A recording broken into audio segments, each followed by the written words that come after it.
tanamnya gampang. Jadi sebenarnya ini tuh sayuran sultan gitu loh. 4 hari udah panen, nutrisinya minimal 4 kali lebih tinggi daripada sayuran dewasanya gitu loh. Assalamualaikum warahmatullahi wabarakatuh. Halo teman-teman, semoga semua dalam keadaan sehat ya. Salah satu asupan nutrisi yang bergizi tinggi bisa diperoleh dengan mengkonsumsi sayuran microgreens. Apa sih microgreens? Bagaimana cara menanamnya? Dan bagaimana microgreen ini bisa menjadi sayuran dengan gizi yang sangat tinggi? Kita akan cari tahu langsung dari penggiat microgreen, Andi Hasan. Halo Coach, kegiatan sehari-hari apa sekarang? Saya apa ya? Ini kalau bisa di-shoot, saya shoot sebentar ya kegiatannya nih. Saya lagi mau bikin taman-taman kecil sih sebenarnya sih. Kayak begini. Nah, tuh. Sebelah sini juga. Tuh paling. Jadi ya tiap hari di sini aja bro, di lantai 3. Kira-kira kapan mulai menggeluti microgreens ini? Sebenarnya pertama kali coba itu tahun 2017 ya, biasalah 2016 kan main hidroponik tuh. Jadi dari hidroponik coba-coba begitu lihat di marketplace-nya apa nih tanaman kecil-kecil gitu kan rame gitu kan. Itu 2017 tuh, jadi beli kit tuh sama siapa lupa deh. Sama kalau nggak salah di Bogor deh. Kirimnya dari Bogor penjualnya. Datanglah tray putih kecil yang kayak kotak pensil gitu loh. Jadi tanam brokoli pertama kali, wah lebat banget tuh, bagus tuh. 4 cm tinggi rata gitu kan. Nah itu pertama kali, cuman karena mungkin kayaknya peminatnya dikit, udah gitu juga infonya masih dikit banget ya waktu 2017 microgreen sih. Jadi ya saya tinggalin gitu loh, masih tetap sibuk dengan potong pipa. Dulu masih pakai DFT tuh.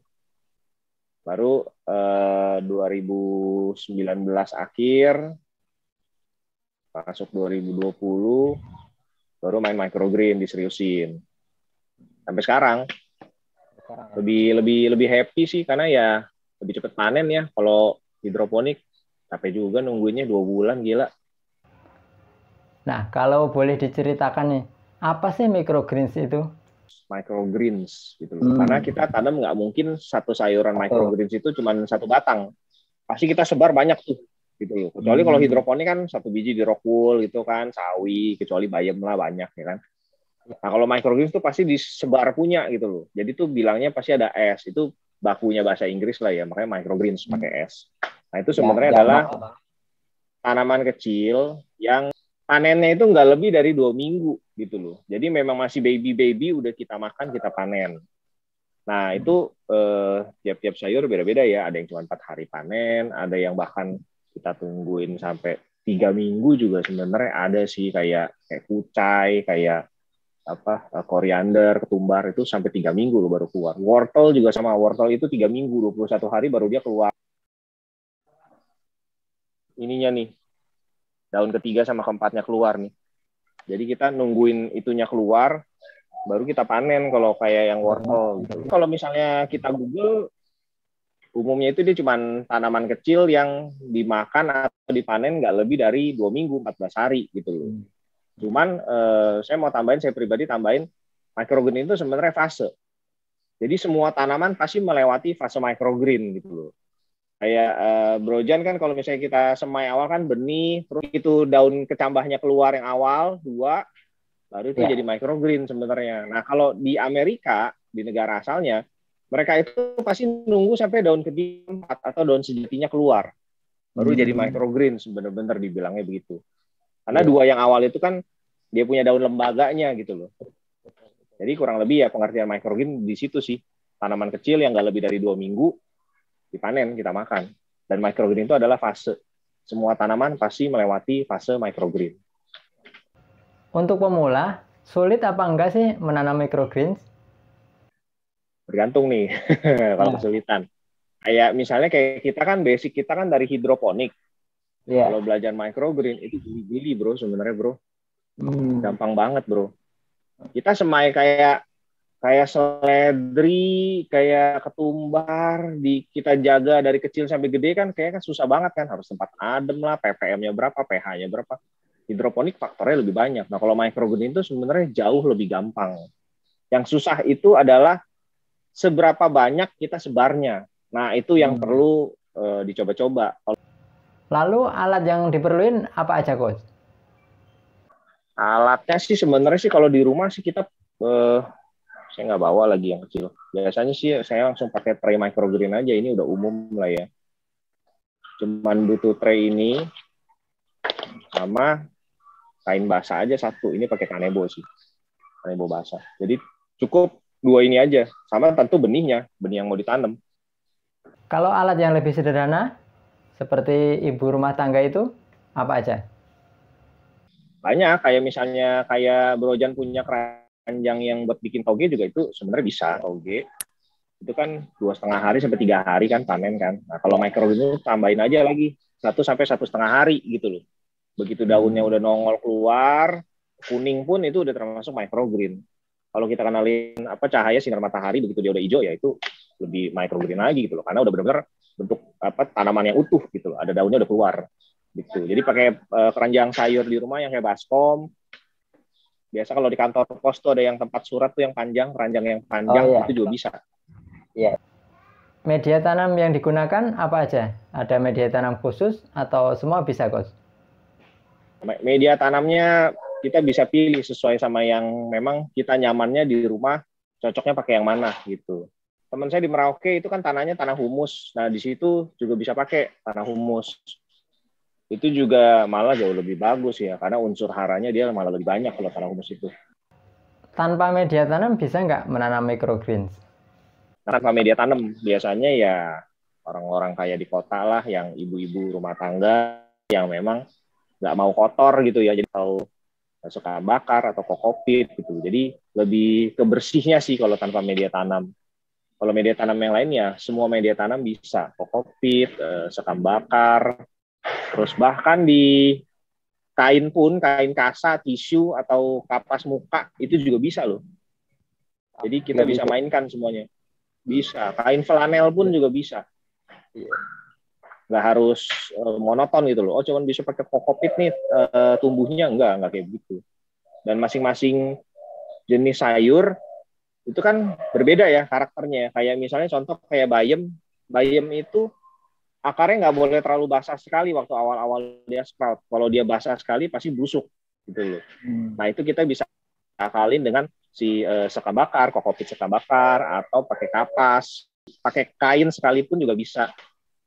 Nah pakai ini juga bisa nih. Nah, apakah benihnya itu perlu direndam, Coach? Nah, kalau benih-benih besar pasti kita rendam. Contoh kayak S request dari Brojan, Sweet Pea, ya. Sudah rendam. Oh. Semai nih. Sebenarnya ini udah dari jam 6:30 atau 7 pagi deh ini deh. Jadi ini udah siap disebar. Nanti tinggal kita tutupin aja. Saya udah sebar satu tray. Ini bisa dikasih lihat. Nanti disebarnya seperti ini. Nah ini udah satu tray ini. Kurang lebih ini 100 gram sekali sebar. Jadi memang kalau main microgreen, borosnya itu boros di benih sama boros di air nanti. Ini begitu kita udah sebar rata, jangan ada yang bertumpuk. Nanti kita tutup pakai kain ini buat jaga dia punya kelembapan selama sprout atau berkecambah, pecah benih. Nah, ditutup gini aja. Tinggal ditaruh di tempat yang cukup gelap atau di tempat gelap sekalipun. Baru tray bawahnya nanti ditaruh. Gini aja, bro. Nggak susah. Bawahnya tidak perlu dikasih air ya itu? Nggak usah dikasih air dulu. Tunggu sampai dia udah pecah benih, sprout, akarnya ke bawah. Putih ini kan bolong-bolong. Nanti akarnya tembus. Baru kita kasih air di wadah hijaunya, wadah bawahnya.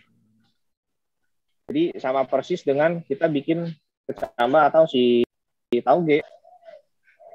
Kelebihan atau keuntungan menanam microgreens itu apa, Coach? Yang pertama pasti lebih cepat. Cepat panen dong, satu kan. Kedua, otomatis nggak repot ya. Cuman modal air doang loh. Siram-siram air doang. Sama ganti air udah bawahnya aja. Karena kan butuh air baru kan yang buat dia ada kadar oksigennya gitu. Biar akarnya itu tetap bersih dan bisa minum dengan baik ya kan, berarti akarnya biar kita bikin tetap putih gitu loh, jangan sampai dia coklat atau busuk atau airnya kepanasan, kurang oksigen gitu. Nah, itu kita jaga dia sebagai putih, akar putih otomatis tumbuhnya pasti bagus gitu loh. Jadi sebenarnya ya bedanya di situ doang sih dua kalau secara teknis ya. Nah, kalau secara nutrisi dan manfaat, microgreen sama sayuran dewasa itu baru perbandingannya jauh sekali. Minimal itu 4 kali lipat untuk microgreen. Cara perbandingannya mereka yang riset-riset yang penelitian itu di institut, mereka tuh jadi ngambil kayak misalnya sama-sama bayam ya, sama-sama bayam. Bayam besar sama bayam microgreen itu diambil masing-masing misalnya 100 gram, 100 gram sudah jadi sayur. Nah, waktu misalnya di hasil uji labnya dimasukin, diceklah kadar misalnya vitamin C-nya, vitamin A-nya, B, K, atau apa gitu. Nah, yang di microgreen yang 100 gram itu, dia minimal 4 kali lebih besar daripada si tanaman dewasa, si hidroponik, atau si organik gitu loh. Nah, makanya kenapa microgreen ini, kita kalau bisa kita konsumsi rutin ya, karena makan sedikit, atau makan dengan komposisi yang sama, beratnya yang sama. Manfaatnya kita dapat minimal 4 kali. Paling tinggi itu sampai 40 kali untuk di red radish. Jadi si lobak itu ada kadar beta karotinnya itu 40 kali jauh lebih tinggi daripada kita makan buah lobaknya yang sudah dewasa. Saya lantai 3 sebelum ini awal nih full ini. Tapi begitu saya main, ini kan belakang nih, kalau Bro lihat nih ada anggur. Begitu saya main anggur, udah nggak mungkin saya tanam NFT gitu loh. Karena anggur begitu kita semprot pestisidanya, itu yang di NFT semua bisa mati itu nanti. Nah, di lantai 3 ini, karena ada anggur ini udah adem, berarti kan udah nggak bisa main hidroponik. Makanya saya main microgreen. Jadi tinggal modal meja doang atau rak sepatu deh, beli di marketplace murah 60.000 itu 5 tingkat tuh. Itu bisa muat 2 tray ini. Jadi kalau kita beli rak sepatu aja, ya tergantung, kalau rak sepatunya 3 tingkat berarti kita bisa isi 6 tray ini. Nah, itu 6 tray ya kurang lebih untuk di rumah kalau misalnya tinggal 3-4 orang, 6 tray itu sudah lebih dari cukup untuk asupan sayur sehari-hari. Jadi sehari kita bisa panen 1 tray. Jadi nggak harus kena sinar matahari langsung ya? Nggak harus, Bro. Kalau microgreen nanti begitu. Nggak harus. Kalau hidroponik kan, kalau kita masih dulu yang awal-awal belajar pakai baskom, sistem WIC, itu kan kejar simat tuh. Di ke kanan kita ke kanan, di kiri kita ke kiri kan gitu kan. Nah, kalau microgreen enggak, tinggal taruh di bawah kanopi aja nih yang enggak begitu panas, ya kan? Ini kan enggak sinar matahari enggak langsung. Itu udah bisa bagus tumbuhnya, udah pasti dia hijau. Terus hari keberapa semai microgreens ini dikenalkan sinar matahari? Oke, kalau hari keberapa ini menarik ya. Kalau dulu awal-awal saya belajar saya juga selalu patokannya hari gitu loh. Di blackout itu artinya ditaruh di tempat gelap, biar kencang, dia kejar tinggi kan. Tinggi, terus kita bikin sengaja, kalau di hidroponik kita bilang kutilang lah ya. Kita sengaja bikin dia tinggi. Otomatis nanti kita habisi nutrisi bawaan dari si benih. Nah, kalau misalnya tingginya itu sudah pas, baru kita kenali sinar matahari. Jadi patokan kita sebenarnya bukan berapa hari di blackout, berapa hari digelapin, atau hari keberapa kena sinar atau cahaya gitu. Patokan kita adalah tinggi si sayurnya. Contoh kayak misalnya bayam lagi tadi balik. Bayam itu 3-4 cm udah oke untuk dikenalin cahaya. Nah, itu kurang lebih 4 hari. 3,5 sampai 4 hari. Dia udah 3 cm sampai 4 cm. Nah, kalau yang lain kayak misalnya kacang hijau, kayak kalau bikin toge kan di blackout-nya lama kan. Terus tambahin lagi aja. 1,5 hari atau 2 hari. Nanti kurang lebih tingginya udah 8 cm, baru kenalin ke cahaya. Jadi sebenarnya hari itu bukan patokan. Patokan itu adalah tinggi sayurnya. Kita mau kejar berapa tinggi. Kalau sudah mencukupi yang kita mau, ya udah kenali cahaya. Karena begitu kena cahaya kan dia udah berhenti tinggi itu. Apa harus menunggu keluar 2 daun dulu? Nggak harus sih, Bro. Kalau yang penting kita kejar tinggi aja. Kejar tinggi. Nanti begitu kejar tinggi, itu daun kan udah otomatis. Kayak kita telat panen toge nih. Toge 2,5 hari masih bagus tuh pentol-pentol. Begitu telat setengah hari kan udah keluar tuh daunnya kan, 2 lagi dia begini, tapi masih kuning gitu loh. Nah, faktor penting apa yang harus diperhatikan kalau ingin menanam microgreens ini? Saya pelajarin cuma 3 faktor dari microgreen. Pertama, suhu. Kedua, kelembapan. Ketiga, sirkulasi udara. Nah, suhunya ini sebenarnya sama aja kayak hidroponik atau organik tanaman lainnya. Paling bagus itu di 16 sampai 26 derajat. Gitu loh. Kalau kelembapan ini di 40 sampai 60 derajat, 60%. Kalau di atas 60 ya tadi, misalnya kita sebar benihnya kebanyakan. Terlalu lembab sama basah nih. Nah, itu busuk tuh nanti tuh. Jadi jamuran gitu loh, dia punya permukaannya. Nah, yang ketiga adalah sirkulasi udara itu, kalau misalnya kita lagi tempat gelap, lagi blackout, kita pastikan tempat blackout-nya itu tidak pengap atau tidak sumpek. Jadi kalau misalnya ini tray-nya sebesar ini, 20 kali 30, kita pakai nampan tutup, itu usahakan dia ada ruangan. Gitu loh, ada ruangan untuk ada udara. Jangan nempel sekali. Kalau nempel sekali kan pertama kejar tingginya kan juga udah mentok. Kedua yaitu nanti udaranya di dalamnya itu nggak banyak. Otomatis jadinya pengap. Udah gitu nanti lembab lagi. Nah itu udah busuk semua tuh, begitu buka jamuran gitu loh, banyak jaring laba-labanya nanti. Kalau dimasukin ke plastik hitam boleh nggak? Kalau untuk awal sprout berkecambah, oke. Tapi kalau sudah berkecambah dan kita masih tutup plastik, karena kan begitu udah berkecambah kan kita kejar tinggi tuh. Kita mau dia tingginya bagus kan, baru kenali matahari, itu jangan pakai plastik tuh. Better pakai baskom atau pakai kardus. Kalau biji atau benih yang ditanam itu biji khusus atau gimana? Ini menarik banget biji khusus. Sebenarnya enggak bro, karena kan baik lagi tadi kan microgreen kan fase tanamannya. Jadi benihnya ini, biji-bijinya memang lebih baik kita cari yang memang organik atau bebas dari si fungisida atau cairan semprotan pestisida gitu. Karena kalau benih pabrikan biasanya, apalagi yang kalau kita beli yang sudah berwarna yang merah, biru, hijau, itu dia sudah ada coating. Nah, kalau kayak si kangkung itu hanya coating pestisida atau fungisida, itu aman. Kita cuci 4 sampai 5 kali, bahkan 6 kali, itu baru benar-benar bersih, coatingnya copot. Gitu loh. Kalau kayak ibu-ibu pakai lipstick, di lap lipstiknya kan 2 kali baru benar-benar bersih gitu loh, kira-kira itu coating. Nah, yang bahaya itu yang berwarna tadi, yang merah, biru atau hijau yang kayak cat. Nah, itu fungisidanya itu sudah sistemik. Jadi artinya sistemik ini sudah masuk ke metabolisme jaringan si benih. Kurang lebih 2 sampai 3 minggu. Nah, kita punya microgreen kan tidak lebih dari 2 sampai 3 minggu kita udah panen. Itu kita hindarin benih-benih yang memang ada coating fungisida yang warna-warna tadi. Jadi usahakan memang kalau kita mau microgreennya benar-benar organik, benar-benar sehat, ya pakailah biji-biji atau benih-benih yang memang organik.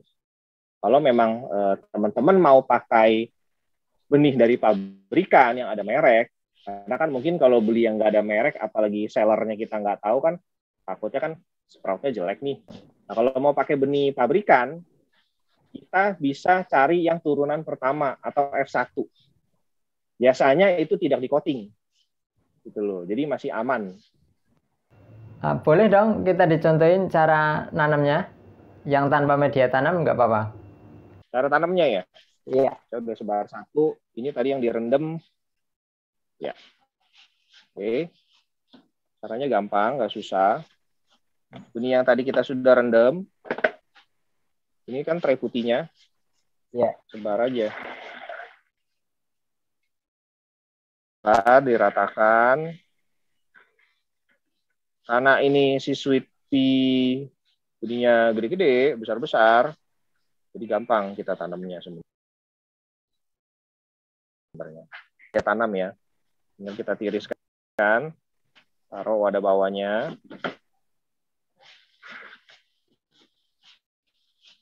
Nah, ini ditutup dengan kain basah yang diperas sedikit. Jadi kainnya masih sedikit basah. Nah, ya begitu aja bro. Nanti perawatannya tiap 12 jam sekali, kita tinggal buka, lalu kita spray. Agar benihnya tetap keadaan cukup basah saja. Jangan sampai banjir. Jangan ada air yang tergenang di tray si putih ini. Nanti benihnya bisa busuk. Dulu kayak kita bikin toge juga sama kan, kalau kita siram di keranjang togenya itu kan bisa busuk juga nanti benih kacang. Ya. Ini yang tanpa media tanam ya. Iya. Paling gampang seperti ini. Kalau yang sudah jadi atau siap panen ada nggak? Udah jadi ada yang sweet pea. Ini gue pakai tray gede nih. Tapi ini bekas panenan ya. Nah, ini bekas panenan nih. Nah, sweet pea ini bisa di regrow atau tumbuh kembali sampai 4 kali. Jadi kita tinggal potong. Nanti dia tumbuh lagi nih, dia bikin cabang baru gitu loh. Nah, ini kan yang pertama nih. Kalau misalnya kita potong, nanti dia akan tumbuh cabang kedua gitu. Nah, ini kita potong lagi sampai 4 kali maksimal. Karena yang keempat itu, kalau ini tanaman punya mulut bisa ngomong, dia udah minta ampun kayaknya tuh. Tambah lama tambah tipis batangnya. Jadi nggak perlu pupuk ya kok? Nggak perlu nutrisi, nggak perlu pupuk. Cuman kalau misalnya memang teman-teman mau bereksperimen, ya itu kan nggak ada salahnya ya, karena biar nggak penasaran gitu loh. Contoh kayak misalnya rendam benihnya nih, kalau misalnya mau lebih bagus pakai apa? Ada yang coba pakai vitamin B1, biar nanti begitu dia sprout, akarnya keluar, akarnya lebih kuat untuk masuk ke media tanam. Kalau misalnya dia pakai media tanam nih, kokopit atau rockwool. Terus kalau misalnya oke, buat mencegah, ini ada matahari di belakang turun ya. Untuk mencegah misalnya jamur dari kulit benih yang kotor atau benih yang kotor, itu kita bisa coba juga rendam dengan H2O2. Atau kalau teman-teman memang di rumah itu penggiat ekoenzim, itu bisa pakai juga 1:1000. Jadi kita coba mencuci si benihnya ini agar mikroba yang ada di kulit benih yang kotor itu kita bersihin dulu gitu loh. Karena biasanya jamur atau mold itu datang itu dari benih yang tidak sprout dan memang dia sudah bawaan dari benihnya sudah kotor. Nah, itu yang bikin dia jadi jamuran. Jadi kita bisa coba-coba di situ, kita bisa mainkan. Itu bro, kira-kira bro. Jadi sebenarnya nggak perlu pupuk tambahan, nggak perlu abemis, nggak perlu POC, nggak perlu NPK segala macam, itu nggak perlu sebenarnya. Jadi cukup air bersih tok. Nah, untuk yang pengen belajar lebih dalam lagi tentang microgreens, dengar-dengar kok Andi kan buka kelas microgreen nih. Gimana cara daftarnya? Kok tahu sih bro Jan, saya buka kelas. Gue udah di stalking dulu nih. Saya ada bikin grup Facebook, namanya Tips Belajar Microgreen. Di sana kurang lebih udah ada hampir 7.500-an member, 7.500 orang. Dan kebanyakan memang ibu-ibu rumah tangga, karena memang kebanyakan mereka killing time atau habisin waktunya itu dan cari kegiatan positif, ya lebih enak bermicrogreen gitu loh. Lebih cepat lah ya, 1 minggu udah panen, bahkan 4 hari udah panen gitu loh. Dibandingin kayak hidroponik kan nggak mungkin dia kerjain sendiri, harus ada asisten lagi, isi nutrisi, cek akar kalau misalnya kepanasan. Jadi memang kebanyakan juga ibu-ibu rumah tangga. Dan ya teman-teman bisa gabung juga. Sorry bro, ini gue jadi promosi bro. Di grup Facebook Tips Belajar Microgreen. Saya juga punya channel YouTube juga, namanya Dehasten. Jadi bisa cek juga video cara saya semai per benih. Buat informasi aja, apa yang saya cantumin, saya pajang di e-commerce saya, di Tokopedia, saya cuma pakai satu sih di Tokopedia. Itu semua benihnya saya sudah tanam sendiri. Dan memang saya tanamnya rutin gitu loh. Jadi kalau masih kepajang ya itu masih oke, masih fresh. Dan memang perputarannya juga lumayan oke ya. Barang masuk barunya yang fresh juga oke. 1-2 minggu sekali masuk barang, jadi memang selalu fresh. Nah, kalau dari segi peluang usaha, menanam microgreens ini bisa dijual nggak kira-kira? Bisa banget bro. Gue nungguin lu tanya itu sebenarnya.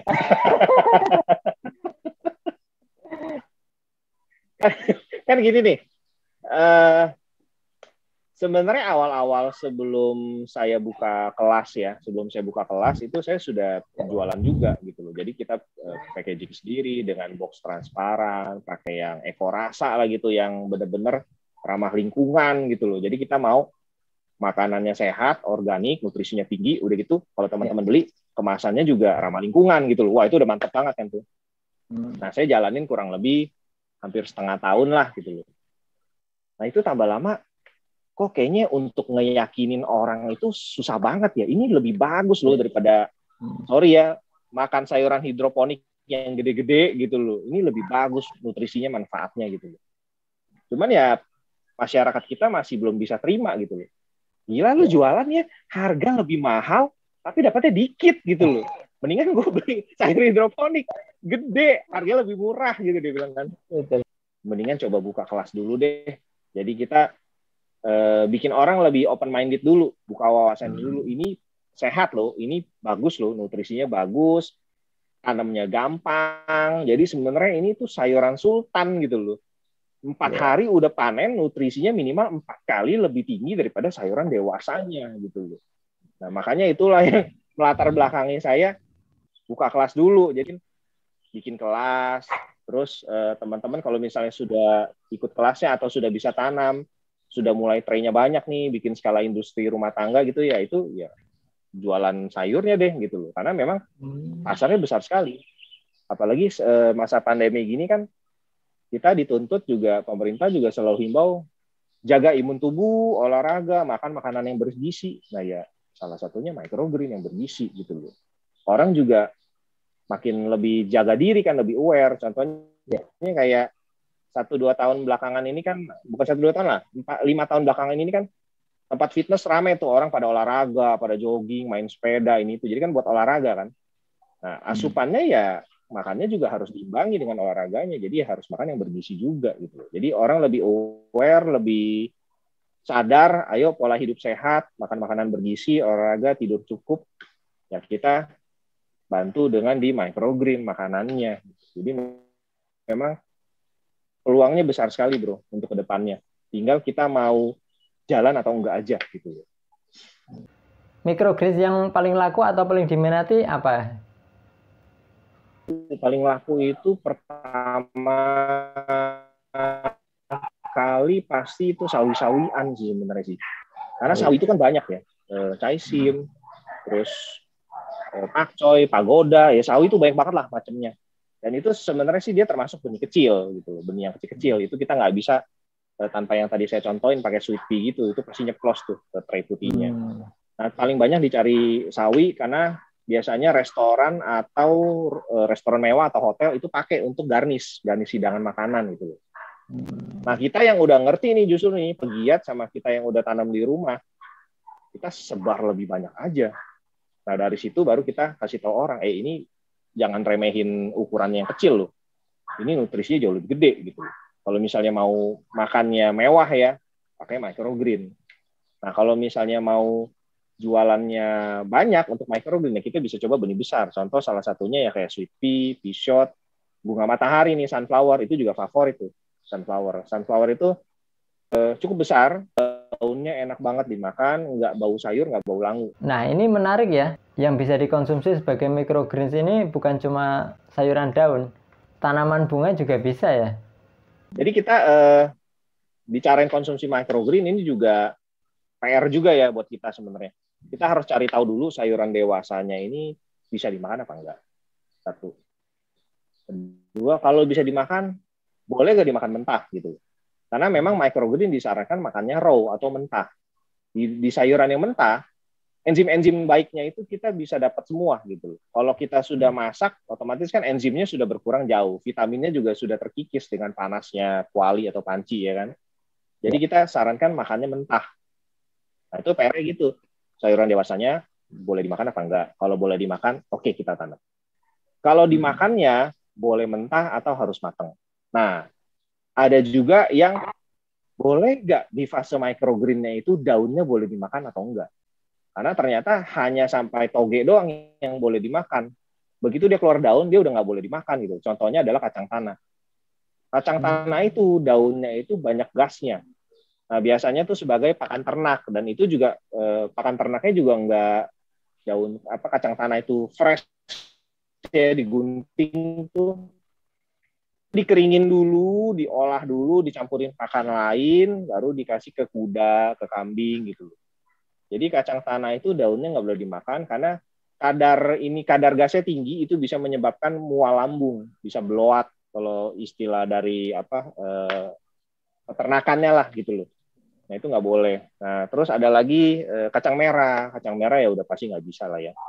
Pepaya juga itu sebenarnya bisa dimakan, tapi nggak boleh mentah, harus sudah matang pepaya. Karena kalau mentah itu kadar papaninnya tinggi, itu bisa bikin iritasi tenggorokan. Kalau buat lalapan juga untuk ayah dikukus dulu kan. Nggak mentah-mentah dimakan gitu loh. Kalau olahan microgreen sendiri bisa dibuat apa aja? Kalau olahan banyak bro. Paling gampang sebenarnya sih ya kayak di jus ya. Jadi kayak memang sayuran kecil-kecil udah di jus campur sama buah yang kita suka ya. Melon, nanas, semangka gitu loh. Alpukat itu bisa ditambahin. Tapi kalau teman-teman mau berkreasi ya nggak ada salahnya juga kan. Terakhir saya bikin video saya tuh yang bikin tahu, saya masukin microgreen wijen tuh ke dalam tahunya. Jadi tahu begitu kita potong di tengahnya itu ada microgreennya semua. Wah kan cakep kan. Jadi enak tahunya dapat, nutrisi microgreen ini juga dapat gitu di dalam tahu. Jadi kita bisa kreasikan. Tergantung kalau kreasi sih tergantung kreativitas orang sih bro. Cuman ya kalau makan ya disarankan mentah. Tapi kalau misalnya teman-teman nggak bisa makan sayur mentah, ya dimasak nggak apa-apa gitu loh. Karena kan balik lagi, yang penting kita happy. Jangan tanamnya happy, begitu selesai tanam mau panen mau makan, aduh gila gue nggak bisa makan sayuran mentah nih, udah nggak happy gitu loh. Jadi bikinlah yang se-happy mungkin. Tanamnya happy, panennya happy, makannya juga happy. Serunya itu sebenarnya di cara semainya gitu loh. Kalau ada semai bareng, yuk bareng-bareng yuk, semai ini yuk gitu loh. Nah itu hasilnya bisa beda-beda loh bro. Jadi kayak misalnya kita bareng-bareng nih, saya sama bro nih semai kangkung nih ya. Medianya sama atau tanpa media, tapi tubuhnya bisa beda loh. Padahal hari semainya bareng. Jadi kalau di lantai 3, saya pakainya itu adalah dengan kokopit, media tanam. Karena suhunya tinggi, tapi kelembapannya bagus di atas ini nih. Kelembapannya ada di 46%, 50%. Berarti kan di rentang yang bagus kan, 40-60 tadi kan. Nah, saya pakai kokopit. Jadi saya tinggal basahin aja tuh. Udara panasnya yang 30-an derajat itu saya akali dengan media tanam yang basah. Jadi akarnya dia tetap basah, tapi atasnya kan panas. Nah itu diademin. Nanti siang hari jam 11, jam 2, jam 3 itu saya spray aja dikit dari atas. Jadi bantu dia kurangin panas suhunya.